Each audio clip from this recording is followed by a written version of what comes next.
So even after being an unofficial build, this ROM is one of the stable ROM around. The build is from 26th July 2021, an AOSP ROM which is based upon Android 11 and developed by POCO gang. We will be looking at performance review of this ROM with benchmarks. So welcome back to ROMs for you, and let's look at latest Descendant OS 11.5 running on Xiaomi POCOF1.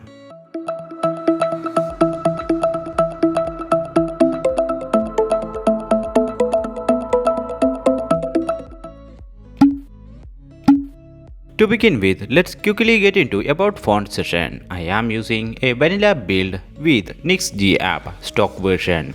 The ROM is based upon Android 11 and they got the latest security patch from 5th June 2021. The kernel they are using is Silver Core 9.5.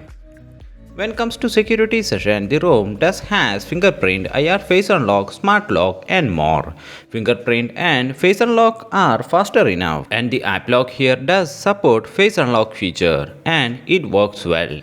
The ROM is not encrypted out of the box, and if you want to encrypt it, you can do it manually, which is something good I believe. Under system settings, you will be getting an option for system update, and mostly this is going to be a Google security update. Display settings includes a new feature called Thumb UI. By enabling it, you can enlarge the session of heading, which is kind of cool I believe.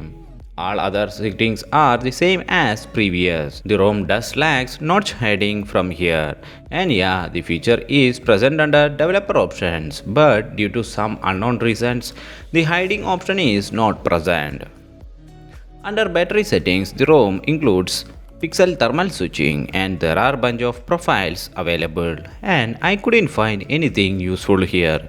Even gaming profile does not capable of doing its job. One another option under settings is Descendant Health, where you can set sleep time settings and get some update on COVID cases. To be frank, the feature is lame here. Where I belongs to now is having more than 3k cases per day, and this option shows only some random numbers.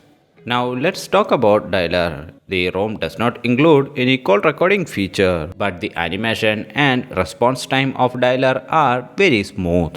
Swiping from left to right, you are going to get Google feed, and it works pretty great. It is smoother enough to get your job done. Another negative side I noticed here is Google Assistant. It never responds when I calls. The recent menu includes select, screen rot and swiping from left to right, clear all option as well. All does their job well. Now let's talk about QoS panel. The QoS panel does includes some customizations, like there is option for see the events scheduled. Also, you can set up an event easily by selecting it. Another change is with the brightness control. Me personally didn't like the way they arranged it. It is kind of not polished, but yeah, it does its job. Another important change I noticed here is with volume panel. When you press the volume rockers, the panel does pops up, but partially. After, when you touch, the volume panel comes out fully, which is kind of nice feature, but when you game, you are gonna hate it. There is no camera application present in this ROM, so you may need to rely on Gcam or any other camera applications. Moving forward, out of the box, the ROM is not rooted. Also passing safety net checks and Google Play protection as well, so using banking applications won't be a problem with this ROM. After setting up gaming thermals, the AnTuTu scores 2 lakh plus, and Geekbench scores for single core 246 and multi-core 1329, which are pretty low scores for Snapdragon 845. To know more about performance, I am adding CPU throttling test. The average score was 1,30,000 plus, which are not that great of course. Another negative point I noticed here is it does comes with a bloatware, Kiwi browser, and you cannot remove it with normal way. If you want to disable it, you can. Anyways, it is your personal preference. I did checked with RAM management of this ROM. The ROM was able to keep up almost all the applications I opened in RAM. But after opening few number of games, it started lagging a bit. So overall, the ROM is okay as a daily driver. It is stable enough to do all your daily tasks.